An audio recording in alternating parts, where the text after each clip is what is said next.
Inaantok na si Nadine. Alas 3 na ng madaling araw at kakatapos lang ng duty niya. Kung maaari lang sana ay sa sahig na siya matulog dahil parang hindi na niya kayang maglakad sa sobrang pagod. Hindi kasi siya nakatulog the other night dahil inimbita siya ni Kirsten sa isang party. Hindi siya nakatanggi kaya sumama na lang siya. Nasa labas na siya ng hospital at nag-aabang ng taxi. Ang malas niya dahil walang nakapark na taxi sa labas ng hospital.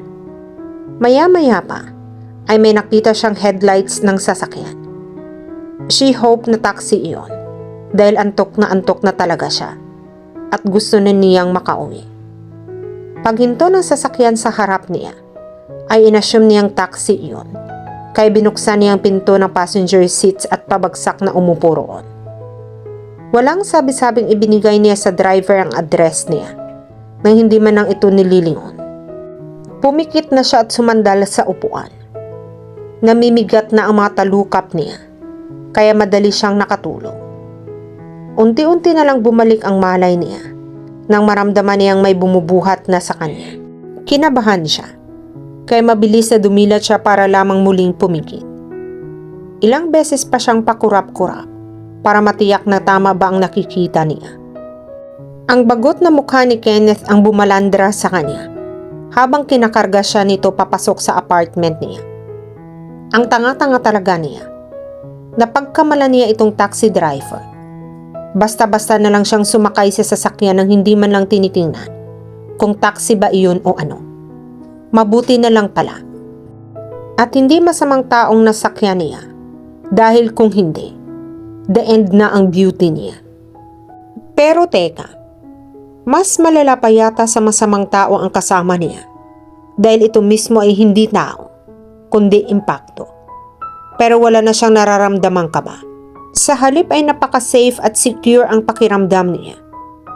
Napatitig siya sa mukha ni Kenneth. To her horror, tila naging gwapo ito. Nasinghot din niya ang panlalaking pabango nito na humahalo sa natural na amoy nito. She wanted to close her eyes and drown herself in his masculinity. Akin na ang susi mo, sabi nito. Automatikong napadilat siya. Kinuha niya ang susi sa bulsa ng bag niya at ibinigay iyon dito without a word. Gusto niyang matawa dahil kahit medyo nahihirapan itong buksan ang pinto dahil karga-karga siya nito, ay hindi pa rin siya nito ibinaba. What's funny? Nakakunot ang noong tanong nito sa kanya. Pagpasok nila sa apartment niya, ibinaba na siya nito. Wala. Gusto ko lang ngumiti. Sagot niya. Baliw ka talaga. Napapailing na sabi nito. Inilibot nitong tingin sa kabuuan ng apartment niya. Maganda naman, diba? Yeah, right. Matulog ka na nga. Mukha ka ng kampo ni Dr. Zombos, sabi nito, nang tinutukoy ang hari ng mga zombie. Wala talagang pinipiling oras ang kasamaan ng ugali mo. Aniya at iniusuan ito.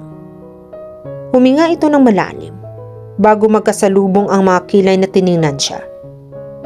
Concerned ka nga. Sinasabihan pa rin masama ang ugali. Hay nako, makauwi na nga. Tumalikod na ito. Kenneth, tawag niya rito. Huminto ito at nilingon siya. What? Thank you. Aniya na pareho nilang ikinagulat. Napakagatlabi na lang siya dahil hindi niya alam kung saan ang galing ang salitang iyon. Kusa na lang iyong lumabas mula sa kanyang bibig. Tama ba ang narinig ko? Paniniyak nito. Itinirik niya ang kanyang mga mata. Sino nga ba ang mag-i-expect ng thank you sa pagitan nilang dalawa? Well, hindi siya ganoong kasama para awayin pa rin ito sa kabila ng good deed nito. Wow, may good side si Kenneth. Hindi kaya mag-aklas ang kampo ng kadiliman? Yeah, good night Doc Kenneth.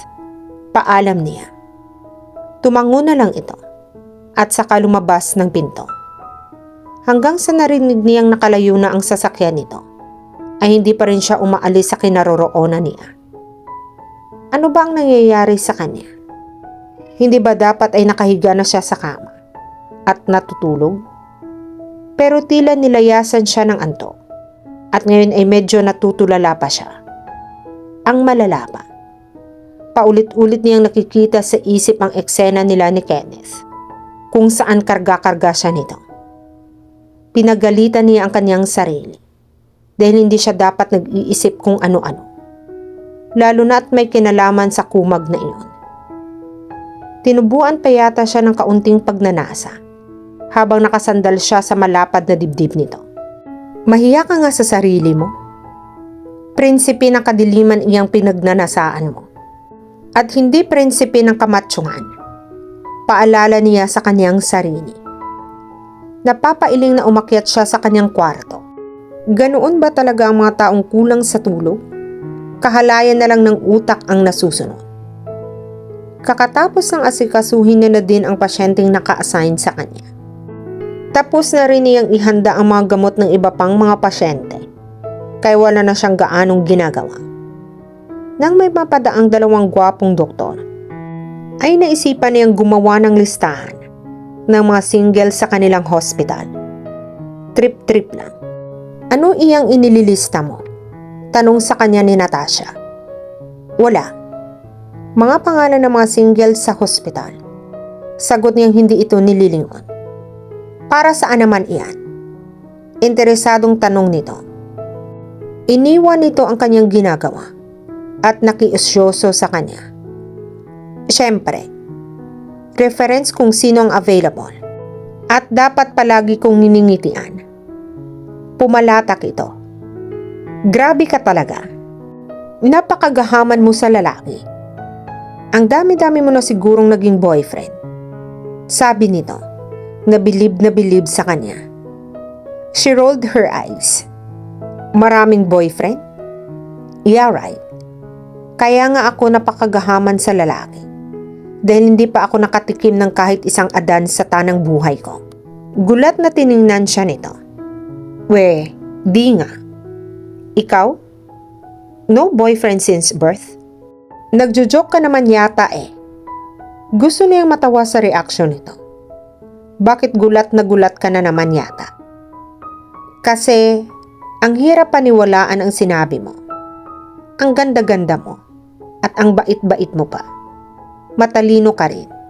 At masarap kausap. Natawa siya sa sinabi nito.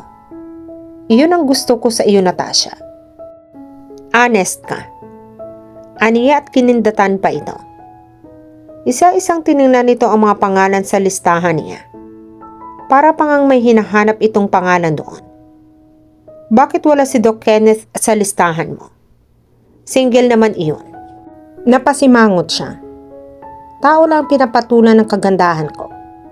Madudungisan ang listahan ko kapag nasamahan ng mga pangalan ng impaktong iyon. Bigla niyang naalala ang pabor na ginawa sa kanya ni Kenneth nang nagdaang gabi. Kaya gusto niyang mag-guilty sa mga sinasabi niya. Pero naisip din niyang hindi siya dapat mag-guilty. Dahil talaga namang walang space sa listahan niyang lalaking iyon. Dahil hindi niya type iyon. Naku naman, alam mo, diyan nagsisimula iyan sa mga away-away at asaran. Tigilan mo nga ako, Natasha. Ayoko sa impaktong iyon. Aniya sa mataas na boses. Lalong ayoko sa iyo. Halos mapanundag siya sa pagkagulat. Humarap siya sa pinanggalingan ng boses ni Kenneth. Humahalukip-kip ito at nakataas ang isang kilay habang nakatingin sa kanya. Bakit ka ba nagugulat? Sita nito rito. Hindi ko kasalanan na nerbiyosa ka. Mahiya ka nga sa mga sinasabi mo. Ang kapal mong mang-reject. Hindi ka naman type ng nire-reject mo. Napangiwi siya. Sino nga bang chismosang nakikinig sa usapan ng may usapan? Kahit nandun ako sa opisina ko, basta ikaw ang nagsalita, abot pa rin iyon sa pandinig ko. Inilipat nitong mukha nito sa mukha niya. Alam mo ba kung bakit? Napalunok siya. Pakiramdam niya ay nakulangan na siya ng oxygen dahil nahihirapan na siyang huminga. Ramdam na ramdam din niya ang pagpapawis ng noon niya. Kasi ang boses mo lang ang gusto niyang pakinggan. Napapitlag siya. Umatras ito at nilingon si Avia. Pwede ba, Avi? Nagkibit balikat si Avia at saka ngumiti. Sorry. Nakaistorbo yata ako. Bye.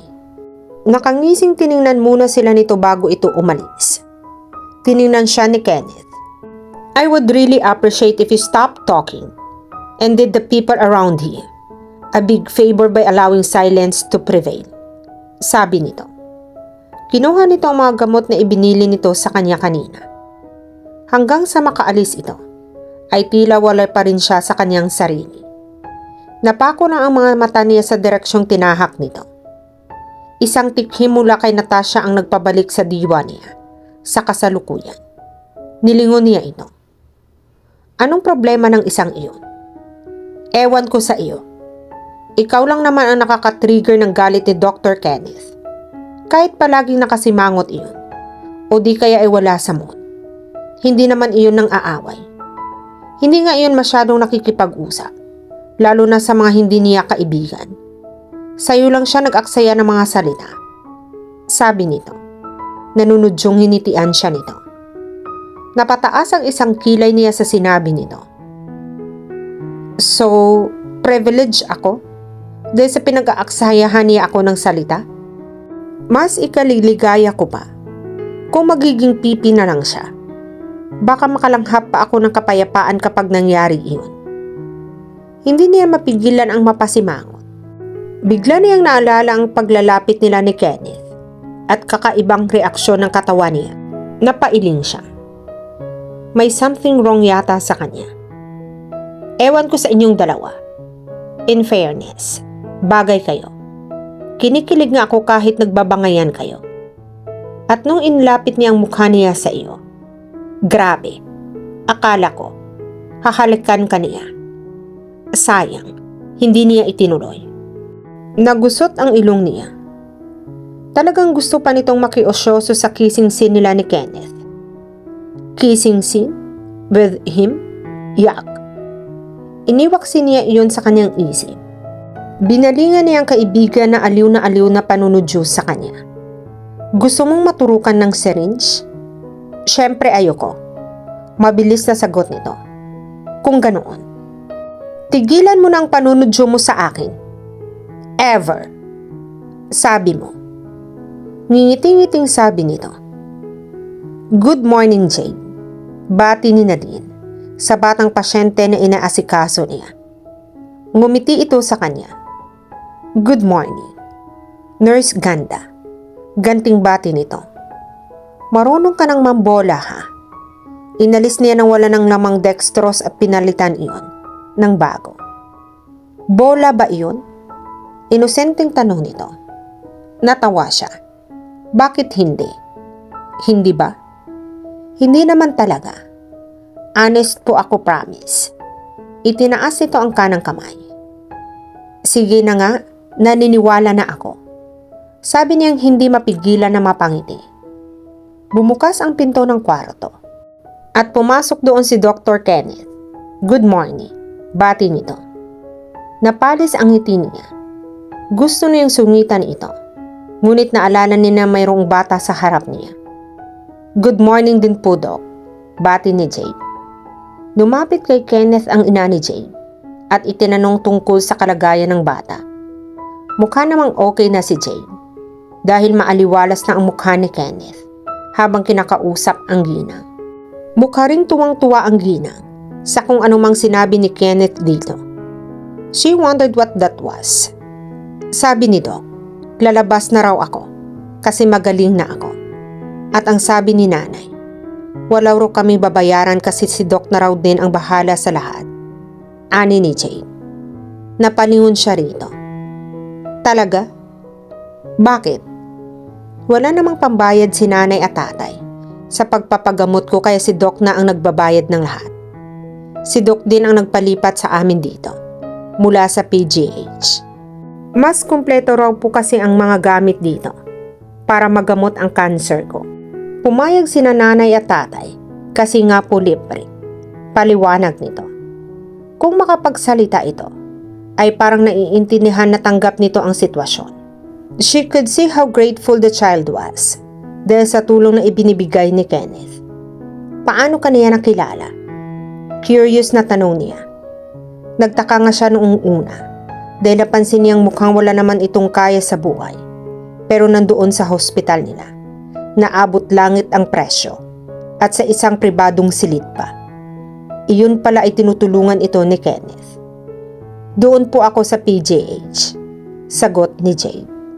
Kasi dati pa, doon siya nagtatrabaho. Pero sandali lang siya roon. Siya yung naging doktor ko noon, nang nagsisimula pa lang ang cancer ko. Hanggang ngayon na malapit na akong gumaling. Siya na po ang nagbayad ng lahat, pati yung mga gamot at chemotherapy ko.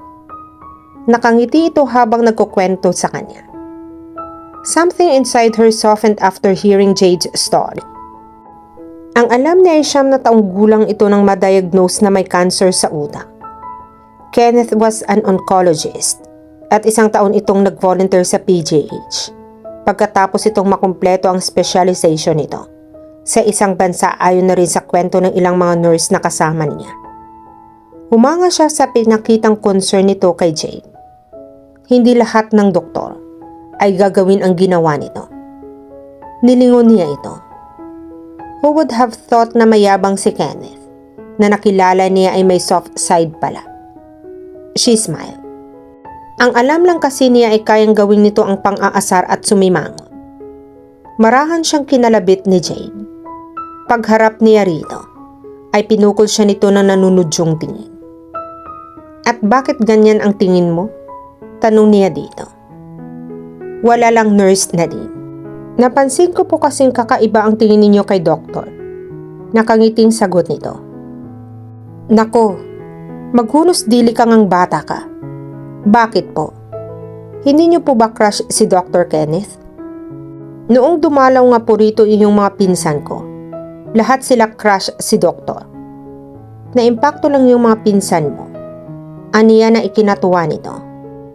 Jade, huwag kang magpapaniwala riyan. It's bad for your health, sabad ni Kenneth. Lumapit ito sa kama ng pasyente. Pinagtaasan niya ito ng isang kilay.